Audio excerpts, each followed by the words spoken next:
The cake hit his face before anyone could stop her. Frosting smeared into his gray hair. Crumbs clung to his worn jacket. Laughter exploded around the park as phones shot up into the air. "This is going viral," someone yelled. She stood there smiling, proud of what she had just done. I stood frozen behind a tree, my heart pounding, knowing one thing for sure: that laugh would not age well. My name is Lily Carter. I'm 19 now, studying at a community college in Chicago. But when I was 14, life was survival mode. I lived with my mom in a tiny Southside apartment. She worked double shifts as a nurse's aide. Every dollar was counted. Some nights dinner was toast and jam. Other nights, just water and sleep. Every afternoon after school, I walked home through Lincoln Park. That's where I noticed him. An elderly man sat near the fountain, always in the same quiet corner. His clothes were worn, but his eyes were gentle. He clapped when kids played and smiled at street musicians like the world hadn't broken him yet. One day, I left half my sandwich beside him. He looked up, surprised, then smiled.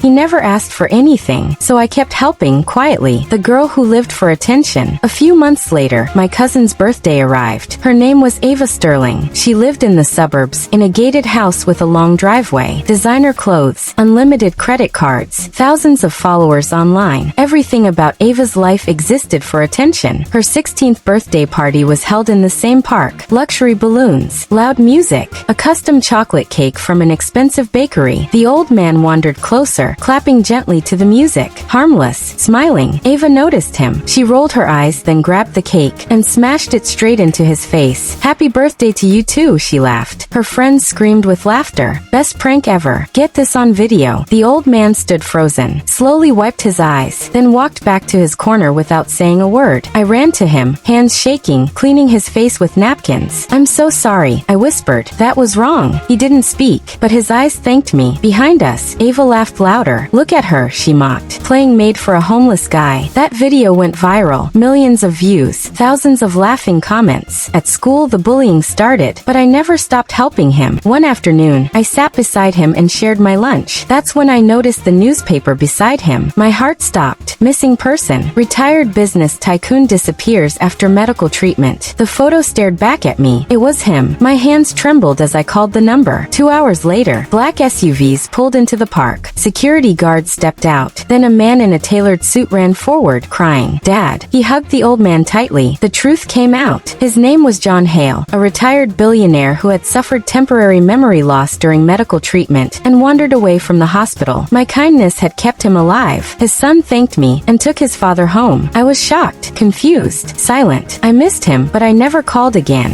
The following summer, I set up a small lemonade stand in the same park, saving money for college supplies. That's when Ava appeared again, more famous, more confident, more cruel. She looked at my stand and smiled coldly. Perfect content. She knocked over the table. Lemons rolled across the ground. Ice melted. Then she poured her iced coffee all over my supplies. "Film this," she laughed. "Losers make the best views." People recorded. I dropped to my knees, trying to save what little I had. Tears fell silently. Phones pointed at me. Ava stood over me, still smiling. Then, the sound of engines cut through the noise. 2 black SUVs stopped beside us. Doors opened. Security guards stepped out. Then an older man walked forward, clean-shaven, powerful, wearing a sharp suit. Beside him stood a younger man in a tailored blazer. It was him, the same beggar, now standing as a billionaire. Ava's smile disappeared. Her phone slowly lowered. "Stop this, Ava," the man said calmly. Ava's voice trembled. You were a beggar. How are you?" The younger man stepped forward and threw a file at her feet. "The college you attend," he said, "belongs to our foundation." Ava froze. The older man, John Hale, turned to me first. He hugged me gently. "You treated me like a human when I needed it most. Thank you." Then he looked at Ava. "You humiliated my pain for entertainment." Phones were still recording, but now recording her. Ava collapsed to her knees. "I'm sorry. I didn't know, please," she cried. No one laughed. Some lessons can't be bought. They have to be lived. He turned away. Ava stayed on the ground, crying, as the world watched. John Hale stood there with dignity. He paid my college tuition, helped my mom get a better job, gave us a real home. No announcements, no posts. Meanwhile, Ava's father's business failed. His loan request to Hale Industries was quietly rejected. Then Ava received an email. Her graduation status was frozen due to her harassment record. No degree. Weeks later, she came to see me. No phone, no mock-up, no audience. "I'm sorry," she whispered. I forgave her, but I set boundaries, because kindness doesn't mean weakness. Kindness doesn't shout. It doesn't post revenge online. It waits. lies, and when the time comes, truth speaks for itself. If this story touched your heart, reminded you to stay kind in a cruel world, and believe in quiet karma, subscribe to the Moralist channel, because here every story has a lesson, and every lesson has the power to change lives.